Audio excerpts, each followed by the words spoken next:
All right, shalom, shalom.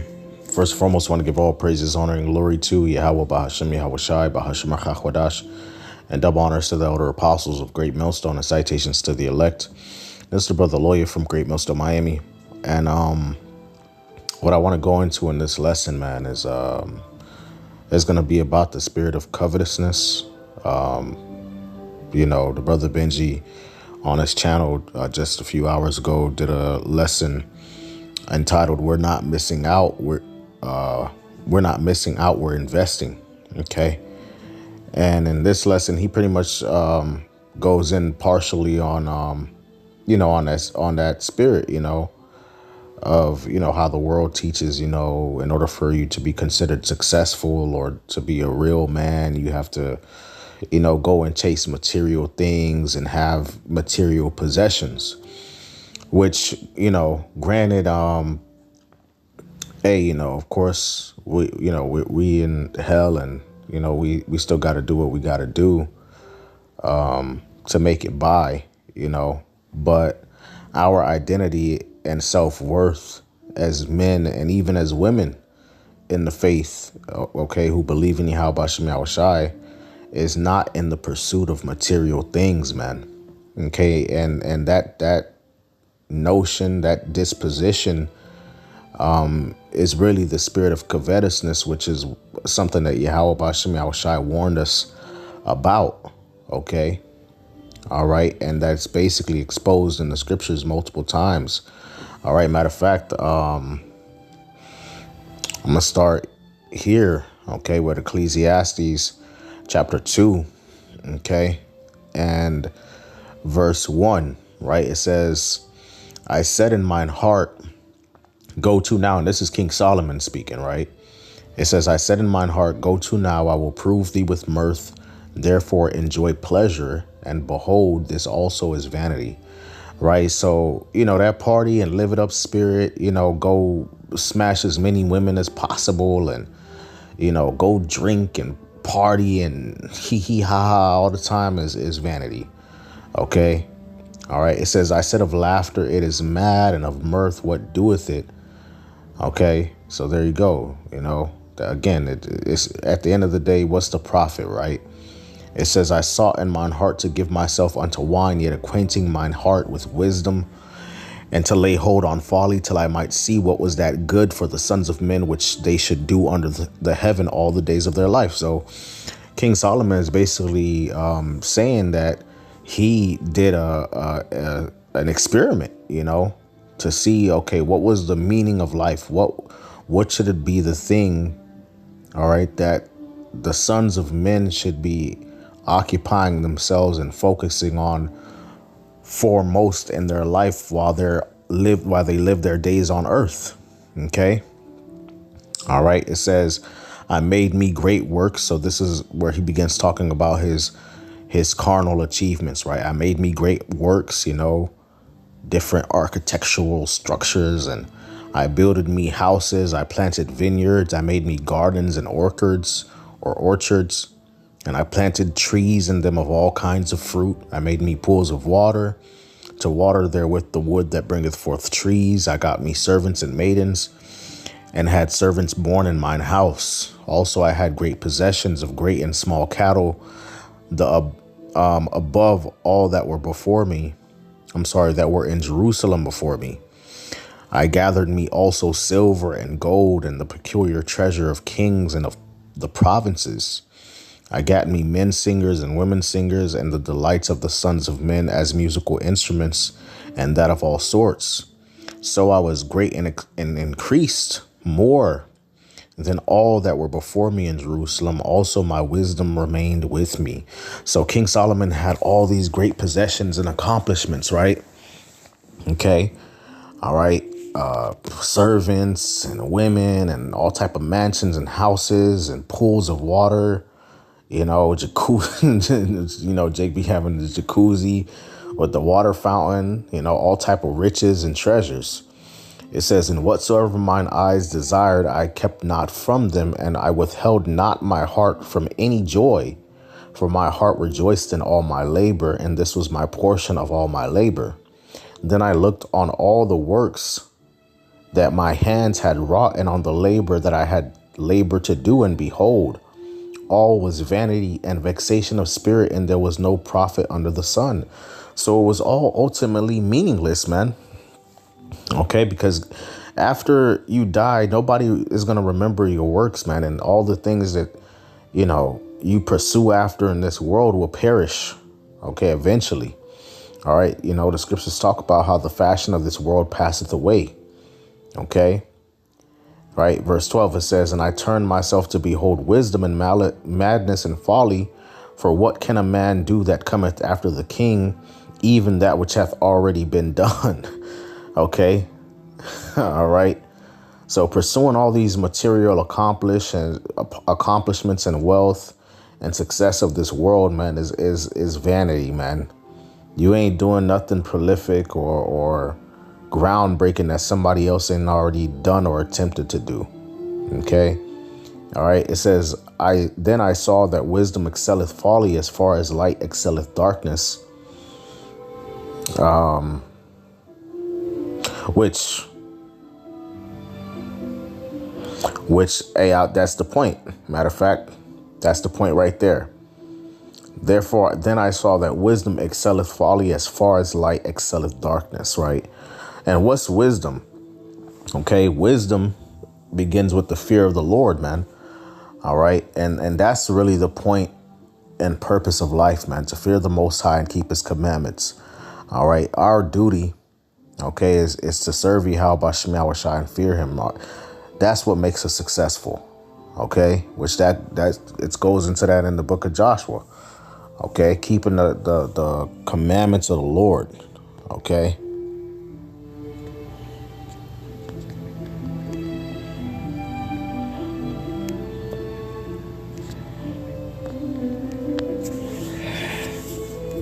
All right.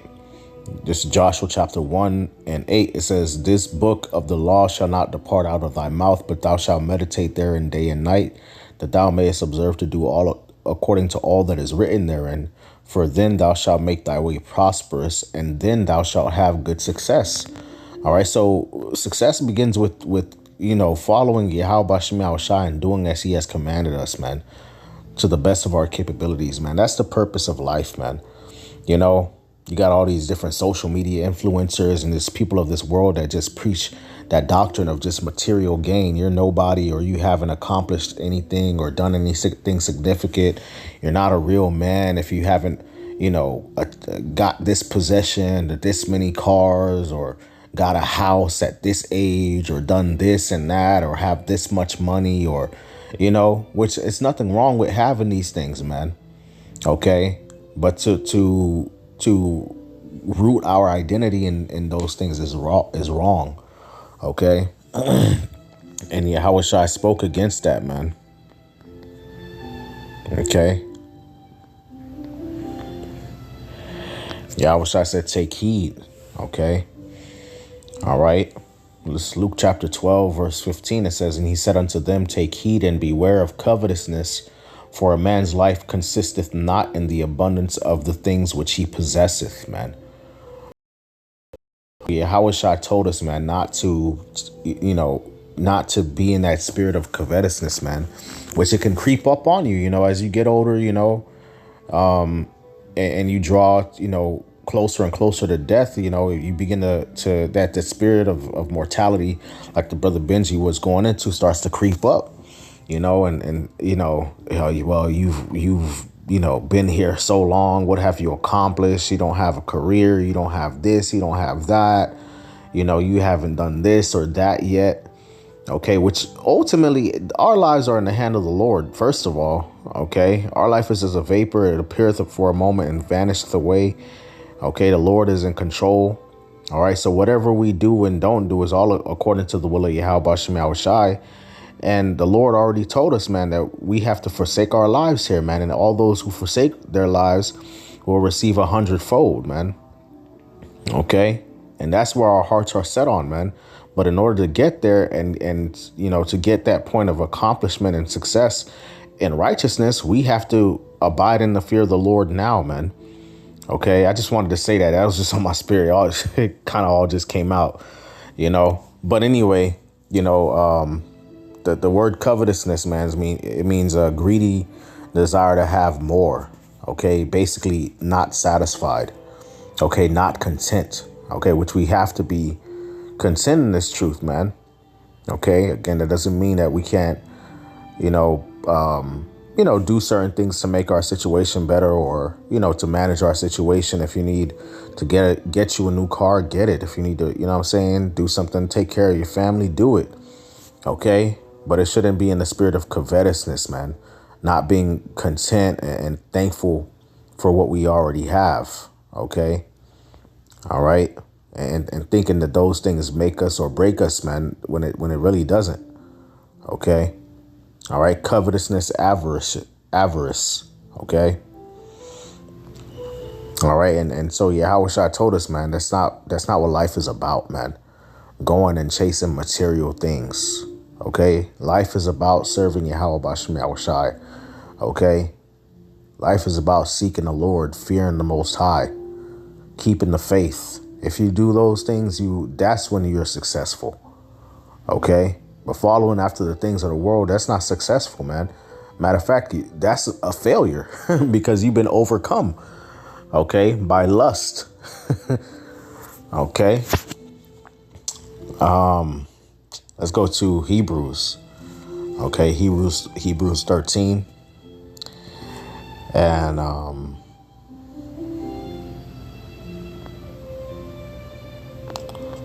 verse 5, it says, let your conversation be without covetousness, and be content with such things as ye have, for he saith, I will never leave thee nor forsake thee. So that we may boldly say, the Lord is my helper, I will not fear what man shall do unto me. Okay. So the Lord commands us to be content. Okay. Granted, we can do things, to make sure that we manage our situations the best that we can. But we can't be attached to those things, man, and overly pursuing material success. Okay. All right. We can't be in that spirit of covetousness. All right.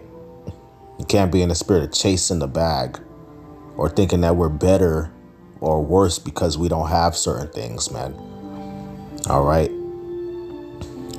Hebrews 13 and 5 in the NLT, it says, don't love money.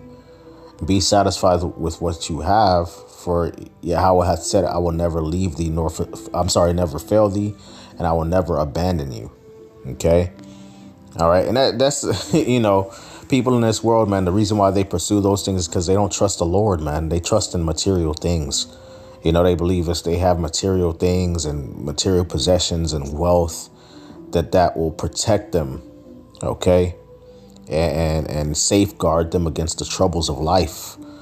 When the Lord can basically overthrow your entire situation, flip your whole life upside down regardless, man. Okay. The Lord took everything away from Job, man. The Lord brought many great and rich men in history from the height of prosperity, okay, to the dunghill, man. All right. Prosperity and riches is in the hand of the Lord, man. It's not in our hands. Okay. All right. We don't control shit. All right. Which is why we have to trust in Yahweh Bashem Yahushai, man. All right. He said he's going to take care of us. He's going to guide us. He's going to give us the things that we need. Okay. Does that mean that we're complacent and we don't put our best foot forward? No. Okay. Of course we do. All right. But what it does mean is that we don't have to feel the need to pursue after material things, man, and base our identity as people. Yeah. And, our version or our idea of success upon material possessions and material accomplishments. Okay. Focus on the kingdom of Yahweh Bashem Yahushai. Okay. And the Lord will bless us, as he sees fit along the way. And ultimately, he said he's going to give us the kingdom anyway. Okay. All right. In Matthew 6 and 19, it says, lay not for yourselves treasures upon earth, where moth and rust doth corrupt, and where thieves break through and steal, but lay up for yourselves treasures in heaven, where neither moth nor rust doth corrupt, and where thieves do not break through nor steal. For where your treasure is, there will your heart be also. Okay.